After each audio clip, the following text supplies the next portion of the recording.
지금 모든 일련의 흐름이 부모의 가슴에 계속 대못을 받고 2차, 3차 가해를 하는 양상으로 진행 중이다. 문제는 이 과정에서 고 최수근 상병의 죽음에 대한 수사가 네. 점점 더 지연되고 있다. 이 서류를 네. 유족이 볼 권리가 있어 없어? 있죠, 당연히. 내 아들이 당연히지, 죽었는데. 당사자인데 네. 정보공개 청구를 기각했다. 이는 그 수사는 언제 할 거냐? 그러니까. 아무도 말이 없어요. 제일 중요한 거잖아요. 이거 다 벌 받을 텐데. 이거 다 죄예요. 이게. 근데 한 가지 놓친 게 있어. 뭐요? 국가안보실은 지금 2차장도 있어. 임종득이라고 예비역 소장인데. 네. 이 거미줄 같은 거를 우리 의원님이 발견하신 거야?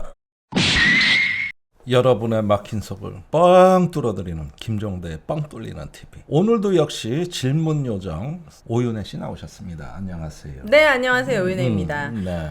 첫 출연 1회 만에 22만의 조회수. 네. 그리고 구독자는 4,000명 정도가 늘었다는. 네. 평소 조회수의 약 한 4 내지 5배. 네. 반면에 반면에 오정TV에 얼마 전에 출연하신 제가 김종대 출연했죠. 편에는 조회수 16,000회, 구독자 마이너스 구독 취소가 3분 정도 계셨거든요. 아니 이거 어떻게 마이너스가 나와? 난 이해가 안 가. 너무 이해가. 웃겨. 이거 너무 불공평합니다. 여러분 오정TV에 와서 김종대 의원님 것도 좀 많이 봐주시고, 네, 아시겠죠? 오늘 주제가 뭡니까? 오늘 주제는 해병대 저번에 하던 얘기가 또 이제 이야기가 2탄이 나와요? 이야기가 계속되니까 네. 또 스토리텔링을 우리가 안 할 수가 없는 거예요. 그죠? 좋아요. 지금 모든 일련의 흐름이 부모의 가슴에 계속 대못을 받고 2차, 3차 가해를 하는 양상으로 진행 중이다. 그러니까 고 최수근 상병 부모님의 가슴에 왜 그렇죠? 유족이 보이지 않는다. 언론에서. 지금 이 문제는 피해자 중심주의로 가야 될 사건입니다. 지금 이 정부에서 진행되고 있는 거 보면은 정확히 그 반대 방향이에요. 잘 보세요. 자, 지금 논쟁이 뭡니까? 해병대 수사단장이 외압을 받았다. 국방부는 가한 적 없다. 네. 오히려 그 해병대 수사단장 박정원 대령이 항명을 했다. 맞아. 그래서 얘 항명 죄다. 압수수색, 검찰 조사 다 들어갔잖아요. 네.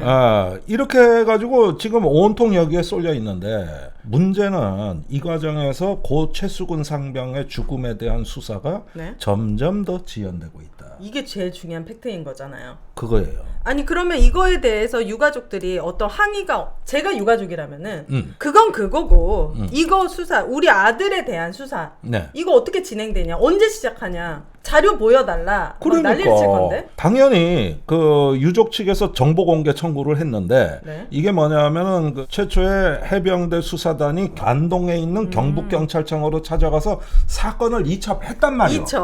이첩을 했는데 그날 오후에 국방부 검찰단이 경북 경찰청에 쳐들어와 가지고 내놓으라 이거야. 무효다. 그래서 뺏어갔잖아요. 네? 뺏어갔기도 하고 또 순순히 줬잖아요. 그 서류를 유족들이 보자. 그래, 그 이첩됐다가 보자. 다시 뺏어간 서류 보자. 보자. 정보 공개 청구를 했어요. 국방부가 기각했습니다. 왜요? 못 주겠다. 왜? 이유가 뭐예요? 근거가 있을 거 아니야. 못 주겠다면서요? 법률 검토 중이라는 거지. 근데 이렇게 함으로 인해서 얻는 것보다 잃는 게 훨씬 많아 보이거든요. 예. 근데도 왜 이런 선택을 하는 거지? 이게 처음부터 이 국방부가 개입을 하고 외압을 행사한 그 핵심은 뭐냐면은 이번에 그 최수근 상병이 소속된 해병대 1사단의 사단장의 과실치사. 사단장의 과실치사, 직속상관인가? 그렇지. 이제 사단장이면 사단의 이제 지휘관 아니에요? 네. 그런데 이제 그 예하 부대를 갖다가 경북 예천의 수해 현장으로 보내면서 뭐 수도 없이 지시를 했거든. 복장 통일해라, 표정 희죽거리지 마라. 이 사람이 사단장이 허리까지 차온다는 걸 보고 받고도 그 계속 임무를 강행하라 그랬어요. 사단장이. 이름 뭐야? 또 임성근 소장. 임성근 사단장이. 사단장이. 그리고 저기 뭐냐 그 카톡으로 그 물에 들어가 수색하는 걸 다 보고 받았고 사진도 봤거든. 네. 그런데 최상병 사망이 있고 나서 그 수사단에 뭐라고 진술했냐면 나 물에 들어간지 몰랐어. 거짓말이잖아요. 그다음에 그 물에 들어간 거는 최상병 그 빈소에 가서 처음 알았어. 새빨간 거짓말을 지가 지시해놓고 거기에 다 카톡에 근거가 있는데. 그래서 수사단에서는 안 되겠다. 사단장 수사해야 된다. 해야 되는데? 과실치사 혐의가 너무 짙다. 왜냐하면 거짓 진술을 하니까. 이렇게 된 거거든요. 그럼 이건 카톡에 계속 자료가 남아 있잖아요. 그거를 수사단장이 확보한 겁니다. 아. 그 자료를 경찰에 넘긴 거예요. 그러면 국방부가 황급히 이거를 저지하고 나선 거는 그 자료가 넘어가서는 안 되는 거야. 임성근을 지켜야 되는 거예요? 그걸 지켜야 되는 거죠. 왜요? 그 이유는 있어. 아주 날카로운 질문이요. 왜요? 그래요. 네. 왜요는 일본 답려고. 지금 막 이럴 거예요. 구독자 4,000명 올려놨는데. 그러니까 어쨌든. 왜요? Why? 그러니까 그 이유는 1년 전으로 거슬러 올라가요. 1년 전? 작년이요? 작년. 네. 작년 요맘때 폭우가 내렸어. 그래가지고 대통령이 서초동 아크로비스타 집에 갇혀버렸어. 집 앞이 물바다라 가지고. 그래가지고 못 나와가지고 스타일 구겨버렸어. 그리고 다음날 가까스로 나와서 신림동의 반지하 방에 거기에 익사를 했잖아요. 네. 빠져나오질 못하고 거길 모녀도. 갔어. 네. 그래가지고 거기 가서 엉뚱한 말 삑삑해가지고 언론에서 또 무지한히 두들겨 맞았어. 네. 용산의 위기관리센터 그 대통령실에 있는 데는 제 역할도 못하고 완전히 스타일 구겼는데 그날 위기관리센터에서 중요한 사건이 벌어져. 사건이요? 뭐요? 이 사건이요. 그때 포항에도 비가 많이 왔어요. 그랬는데 해병 1사단에서 그 군대가 이렇게 상륙작전할 때 왜 바다에서 이렇게 해안으로 딱 타고 오는 그 장갑차가 있잖아요. 그거를 세상에 동원해가지고 폭우가 쏟아진 포항에서요? 우리가 수해 민간인 지원을 해가지고 그게 그 화재 장면으로 언론에 대문짝만하게 나가니까 대통령이 좋은 거야. 으쓱해졌구나. 저 1사단이 나를 구했어. 그러지 않아도 스타일 구겼는데 언론에 너무 반응이 좋아. 그래가지고 그때 사단장이 지금 사단장이에요. 임성근 사단장. 이때 그 사단장이에요. 주목을 받았네. 윤석열 대통령이 칭찬받고. 눈에 딱 들어왔구나. 그래가지고 얼마 있다가 대통령이 포항에 직접 내려가. 이것 때문에요? 이거 칭찬하러? 그래가지고 물론 수재민도 위로했겠지. 네. 겸사겸사 가는 건데 이때 1사단장이 떠. 그렇게 되니까 지금 해병대 다음 진급하는 자리가 이제 해병대 사령관인데 3스타 자리에 누가 가느냐인데 여기가 사단장, 투스타가 1사단장이고 2사단장이 있는데 거기도 사단장이 있어. 이 둘이 경쟁 관계예요. 이 둘 중에 한 명이 사령관을 가. 근데 올해 또 폭우가 왔는데 또 경북에 비가 내린 거야. 이때 그래서 더 주목받고 싶어가지고 그렇게 그러니까 오바했구나. 그때 장갑차를 동원한 게 화제가 되니까 이번에도 똑같이 장갑차 동원하고 빨간 티셔츠로 복장 통일해서 해병대라는 걸 확확 알리고 그다음에 그 이동할 때 버스가 있어요. 냉방 장치가 있는 그거 타지 마. 그러면은 해병대인 줄 모르잖아. 버스 안에 있으니까. 네. 그 군용 트럭 타. 그래야 군대가 가는 건지 알 거 아니야. 네. 이런 짓입니다. 계속 내려옵니다. 계속. 아. 그러니까 이게 안전에 대한 지시는 없고 돋보이고 싶었네. 돋보이고 있고 그러니까 물속에 들어간다 그러니까 바둑판식으로 수색해. 세로로 한 번, 가로로 한 번, 이렇게 그러니까 이런 지시가 거듭거듭 내려오다 보니까 밑에 지휘관들은 이제 압박감을 느끼는 거죠. 이게 무리한 투입의 원인이 됐다는 건데 네. 자 그래서 사단장에 대해서 조사가 필요하다. 이건 과실치사가 맞다. 과실치사. 이래 죄명을 적어가지고 네. 경찰에 이첩을 했는데 이 서류를 네. 유족이 볼 권리가 있어 없어? 있죠 당연히. 내 아들이 당연히지. 죽였는데. 당사자인데 네. 정보공개 청구를 기각했다. 아니, 인용하지 않았다. 아니 근데 이게 정말 자 이거죠. 비상식적인 일이 일어난 거네.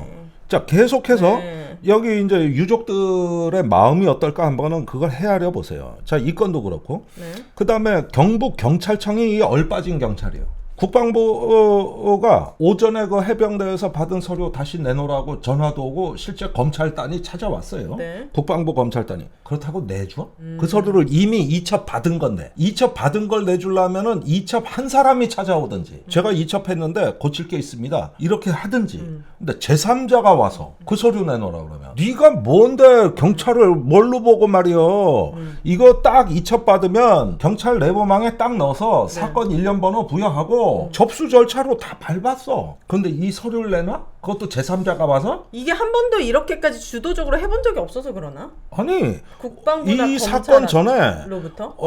제도가 바뀌고 나서 이게 7번째 사건이에요. 6번이 넘어갔었어. 아 그런데도? 그때도 다 이상 없었어요. 그럼 왜 그런 거예요? 아까 말씀드린 그 사단장에 관한 자료가 급했던 겁니다. 이거 차단하게 싶었던 거죠. 그런데 이게 이미 다 국방부 장관의 사인까지 한 다음에 이첩을 했는데 왜 갑자기 급하게 임성근 사단장의 이런 증거들을 이걸 줬다가 뺏는다는 건 뭔가 중간에 어떤 지시라든지 외압이 있었던 거 아니에요? 그러니까 서류를 넘기기 전부터 외압이 있었는데 네. 그 외압을 해병대 수사단장은 저항하고 거부한 거죠. 이 박정훈 대령입니까? 이 네. 용기를 낸 사람이? 네. 그냥 이 사건을 아무것도 모르는 사람이라고 할지라도 그냥 뉴스를 봤을 때 항명죄 이렇게 무서운 죄를 감당하면서까지도 진실을 알리고 싶다라는 게 느껴지는 거지. 사실 항명죄는 우리는 성립 안 한다고 봐요. 이건 국방부 주장이에요. 이게 법적으로 다 이루어진 행사기 때문에 군의 명령에서 항명이라고 할 땐 두 가지를 봐야 됩니다. 저기 합법적인 명령이냐 불법적인 명령이냐. 네. 여기에서 불법적인 명령은 안 지켜도 항명죄가 성립 안 됩니다. 오.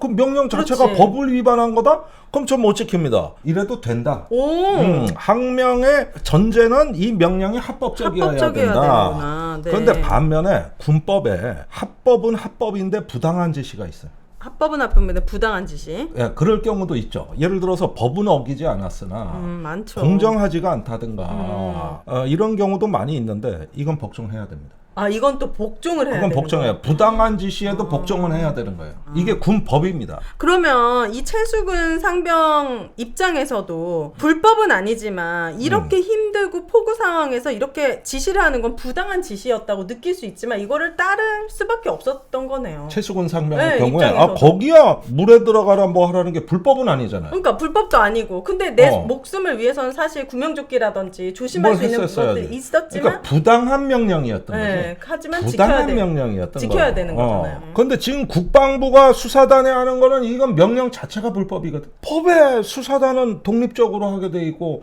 신속하게 넘겨주라고 했는데 뭐가 잘못이냐. 이것이 네. 지금 외압이냐 항명 사건이냐로 이게 모든 초점이 모아지니까 네. 여기서 언론이 얘기 안 하고 있는 건 뭐냐면은 그럼 최수근 상병 그 죽음. 수사, 죽음의 배후를 가리는 그 수사는 언제 할 거냐? 그러니까. 아무도 말이 없어요. 제일 중요한 거잖아요. 이거 조사하라고 한 건데. 이게 본질이에요. 그러면 최수근 상병이 사망한 때가 7월 19일 아닙니까? 네. 지금 한 달이요. 지났는데 시작도 못했어. 한 달 동안 시작도 못했어. 그리고 언제 시작할지 기약도 모르는. 이걸 부모가 지켜보고 있다고 한번 생각을 해보세요. 지금 나라 지키라고 지금 보냈지. 지금 임성근 씨 이 사단장 뭐 승진시켜주려고 보냈습니까? 사단장 지키려고 되는 게 돼버리잖아요. 지금 나라 지키는 게 아니고. 그럼 이거 어떻게 해야 됩니까? 제가 이게 왜 치명적인가를 설명해드릴게요. 네. 이런 사망 사건의 경우에는 초동 수사가 제일 중요해요. 그 지난주에도 말씀하셨잖아요. 제일 중요해. 증거 인멸한다고 요즘에. 증거 인멸, 네. 입 맞추기, 이때 다 일어나는 거예요. 2014년에 윤일병이 사망했을 때 자대 배치 37일 중에 35일을 구타당했습니다. 그래가지고 쇼크사로 사망을 했는데 그때 수사가 잘못되니까 군 수사기관이 유족한테 거짓말한 거예요. 냉동만두 먹다 질식사했다. 완전히 새빨간 거짓말. 2021년 이해람 중사 사망 사건의 경우는 어떻냐? 그해 3월에 이해람 중사가 상관인 중사한테 성폭행을 당했어. 차 안에서. 이걸 신고해가지고 수사가 들어갔는데 계속 이제 피해자를 찾아와서 회유를 하고 압박하는 거죠. 네가 신고하면 나 죽어버릴 거야. 뭐 이런 식의 얘기. 네. 아, 그럼 그 글짓거리를 하지를 말든가.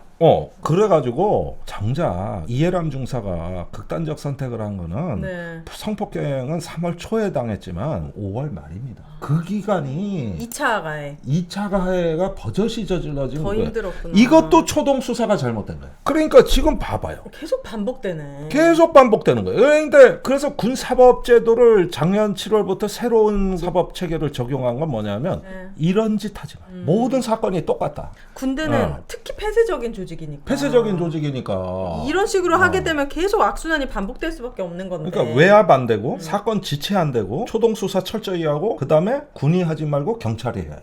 이렇게 할 때 국민들이 제가 그때 사법분과장을 했는데 엄청난 지지를 받았어요. 그럼요. 그래서 군대가 우리 개혁에 대해 저항을 못한 거야. 아, 너무 지지를 받으니까. 너무 지지를 받으니까 그렇게 이게 지지를 받아서 만들어놨으면 지켜야 될 거 아니에요. 지켜야지. 그것도 저기 장병들의 피해 대가로. 아니 이걸 안 이 지키면 희생을 딛고. 안 지키면 처벌할 수 있는 근거 조항이 있잖아요. 왜 처벌 안 해요? 안 지키는 사람들. 이 외압을 넣은 핵심 배후 세력들이 바뀐 사법 제도를 제대로 이해하는가도 의문이고, 야 이거 확 찍어 눌러 그러면은 끝까지 해병대 저 대령 하나 못 잡아. 이렇게 되는데 사람 잘못 본 거지. 그럼 이런 얘기를 누가 했을까? 누가 했을까? 누굴까 이게? 누굴까? 여러분들 혹시 누구 떠오르십니까? 근데 언론에서는 네. 국가안보실 1차장 김태효 차장을 주목했어요. 그 김태효 차장이 이명박 정부 시절에 청와대 대외전략 비서관이었다. 그 대외전략 비서관실에 군에서 나온 소령 파견자가 있었는데 그 사람이 지금 1사단장이다. 그 다음에 지금 국방부 장관 이종섭 국방부 장관은 그때 육군 대령이었는데 그 사람도 이 사무실에서 근무를 했다. 그래서 여기가 하나의 가두리 양식장처럼 모아져 있던 그 인맥이다. 이걸 언론이 많이 얘기했는데 네. 근데 한 가지 놓친 게 있어요. 뭐요? 김태효 1차장이 대외전략비서관을 했다 그러지만 국가안보실은 지금 2차장도 있어. 그 인물을 깜빡한 거야. 2차장이요? 누구예요? 임종득이라고 예비역 소장인데 똑같은 임시인데? 똑같은 임시예요. 아, 다른 건 없습니까? 없어요. 아, 네, 죄송합니다. 그런데 이자도 네. 이명박 정부 때 외교안보실에 행정관을 했어. 그 다음에 국방비서관도 했어. 이 사람을 놓친 거야. 임종득? 그리고 1차장은 주로 외교를 담당하고 국방을 담당하는 건 2차장이야. 근데 김태효가 너무 실세다 보니 1차장 쪽으로 언론이 쏠렸는데 사실은 임종득과 뭔가 관계가 여기를 있을 봤었어야지. 그때 같은 시기에 임종득 2차장은 군인으로서 이명박 정부 청와대 와 있었는데 그때 네. 지금 1사단장하고 네. 같은 행정관이었다고. 친해? 임성근 씨랑? 친한지는 몰라. 근데 그러나 같은? 내가 청와대, 저도 노무현 대통령 때 청와대 근무를 해봤잖아요. 그래요? 그럼 내가 군인들 회식 자리에 자주 불려갔거든요. 네. 끈끈해요. 그렇다면 임성근 씨는 이런 합리적인 추측을 해볼 수 있겠네요. 어쨌든 포항 사건 이후로 윤석열 대통령께도 총애를 받았고, 그리고 이 정부 안에 있는 임종득이라는 2차장, 이 사람과도 MB 정권 시절에 같은 행정관이요. 행정관으로 근무를 했기 때문에 네. 뭔가 이 임성근은 든든한 백이 있는 거야. 최소한 2명은 우리가 오늘 얘기했잖아요. 그렇죠. 우리나라의 실세. 그런데 봐봐요. 그것 때문에 그 연결되는 지점은 이겁니다. 수사단장한테 네. 7월 31일 날 해병대 사령관한테 연락이 왔어요. 네. 야, 용산에서 수사자료를 보낸다. 그런데 불법이거든, 수사자료 누설은. 보여주는 아까 거. 얘기했잖아. 보안성, 신속성과 네. 보안성이라 그랬잖아. 네. 근데 그 권력기관에 이 수사자료를 이첩하기도 전에 누설하면은 수사단장은 내가 불법을 저지르는 거거든요. 안 됩니다. 거절했다고. 오, 수사단장. 그래가는데 그러니까 다시 연락이 와서 그럼 수사 자료는 됐고 원래 언론에 발표하기로 한 그 보도 자료만 우선 보내라. 그러니까 이거는 거절을 못한 거예요. 근데 그 보도 자료를 누구한테 보내라는 거냐면 국방비서실에 있는 해병대에서 파견 나가 있는 김모 대령이요. 아이고, 김모 대령인데 그 김모 대령의 상관이 지금 2차장이에요. 임종득. 네. 이렇게 연결이 되는 거예요. 이 거미줄 같은 거를 우리 의원님이 발견하신 거야? 나 말고는 아무도 얘기 못해. 내가 그 구조를 아니까 네. 취재를 해서 나온 거란 말이에요. 약초의 고장이자 산삼의 본향인 함양 지리산 자락 800고지. 게르마늄이 풍부한 땅에 씨를 뿌리고 농약 한 방울 비료 한 톨 없이 추운 계절 더운 계절 견디며 7년을 기다립니다. 산삼 순백 5,000개 이상의 구매 후기와 만점에 가까운 평점. 13년 외길 산양산삼 추출 기술로 햇섭보다 더 좋은 스마트 햇섭 시설에서 아무도 모방할 수 없을 만큼 압도적 품질로 만든 지리산 산양산삼 추출액 순 100%. 산삼 순백. 마셔보시면 바로 압니다. 귀한 분께 잊지 못할 선물을 해보세요. 네, 강한 자외선으로부터 피부 탄력, 기미, 잡티 때문에 고민이 많으시죠? 저는 뭐 포기한 얼굴이라 가지고 네. 뭐 그런데 희망이 있는 얼굴이야. 내 얼굴이 어때요? 희망은 없지만 화려가 함께 한다면 희망을 가질 수 있는 정신적인 위로가 될 것 같습니다. 왜냐? 자, 피부 노화는 피부 탄력이 떨어질 때, 이 콜라겐이 사라질 때 생기는 거란 말이에요. 아무리 좋은 화장품을 발라도 예. 거기에서만 끝나면 안 돼요. 우리 의원님 정도 나이가 되시면은 예. 속과 겉이 같이 채워져야 아. 탱탱하게 이 콜라겐이 유지가 될 수 있는데, 자, 화려화에는 22가지가 넘는 천연 성분, 요게 포인트입니다. 그래서 우리 의원님처럼 푸석하고 생기가 없는 피부를 이게 다 반대로 도와주는 거죠. 아, 그래요? 미국 FDA까지 등록이 되어 있어가지고 식약처 인증은 기본입니다. 이거 드셔보셨죠? 맛이 네. 어떻습니까? 아, 예. 내가 주목받고 있다는 느낌을 줘요. 이게 워낙 좋다 보니까 13차 완판이 됐어요. 아. 그래서 이벤트 진행합니다. 딱 300분 한정해서 최대 68%. 네. 드셔보시고 심지어 만족이 없다 하시면 환불까지 해드리니까 부담 없이 문의해 주시기 바랍니다. 68%를 할인해 주는 거예요? 네, 이벤트 참여 방법은 포탈 검색창에 화려와 이벤트 검색하시거나, 자, 대표 번호 몇 번이죠? 080-322-1000번으로 해주시면 되겠습니다. 네, 이렇게 전화를 주시면 됩니다. 네. 화려와였습니다. 네. 그 보험 몇 개 들고 계세요? 아니 많아요. 저기 많아요? 꼭 선후배 한 놈씩 찾아와가지고 부탁하는 거 들어주다 보니까 거절 못 하시는군요. 내가 최저 생계비도 못 벌어도 보험료 나갔어요. 아, 그럴 정도로 이게 불필요한 지출이 생길 수밖에 없는 게 보험인데 이거 내가 직접 발품 팔아서 체크해 보기가 얼마나 힘듭니까? 그럼. 시간도 없고. 그러기 위해서 마이보험 체크가 도와드립니다. 네. 35개의 손해보험, 생명보험사를 취급하고 있기 때문에 어느 한 판매 회사를 위한 이득을 취하는 게 아니에요. 그리고 나의 경제 상황에 맞게 내가 한 달에 10만 원 정도만 나갔으면 좋겠어. 나는 5만 원만 나갔으면 좋겠어. 요렇게 좀 금액을 정해주시면 네. 거기 안에서 실비보험, 뭐 암보험 이런 것들이 좀 골고루 정말 필요하게끔. 심지어 상담은 무료입니다. 마이보험 체크를 통해 보험 가입 상담 받아보시면 좋을 것 같습니다. 1800-7917 그리고 홈페이지로 마이보험체크.com 들어가시거나 카카오톡 마이보험체크 채널 초과 하시면은 바로 상담 받아보실 수 있습니다. 보험 상담은 마이보험 체크. 그런데 자료 보내라 마라 뭐 안보실장한테 보고해야 되겠다 떠든 놈이 있으면 그 위에 놈이 누군가를 보면 될걸. 언론에서 이걸 다 놓친 거야 지금까지. 놓친 겁니까? 안 밝히고 싶었던 놓친 겁니까? 거예요. 그거를 이제 얘기했으니까. 그래가지고 자료가 딱 넘어갔는데 그 순간 모든 분위기가 다 바뀌어. 이제부터 본격적인 외압이 내려오는. 이 수사단장에게? 그 보도자료 보내주니까 여긴 나와 있거든. 뭐 과실치사 8명 정도 경찰에 이첩할 예정이 뭐 이래가지고 보도자료에 나와 있으니까 사단장 들어갔네. 연대장 들어갔네.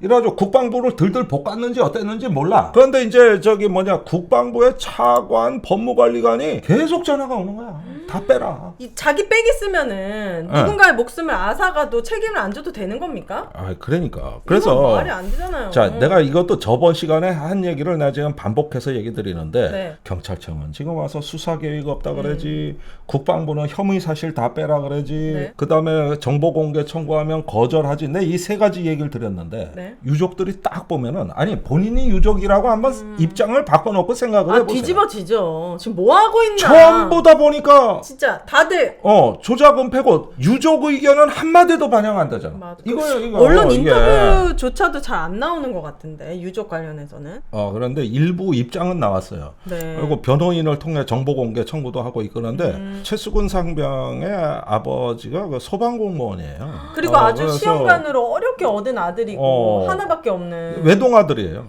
진짜 정말 어렵게 얻었는데. 그래가지고 허무하게. 국방부 행태에 대해서 천인공노할 짓이다. 그리고 이제 정보 공개 청구가 들어가는데 또 안 된다. 기각되고. 그러니까 보세요. 이게 어떤 그 피해자의 그 2차, 3차 고통에 대해서는 지금 국가가 나몰라라 하는 거지.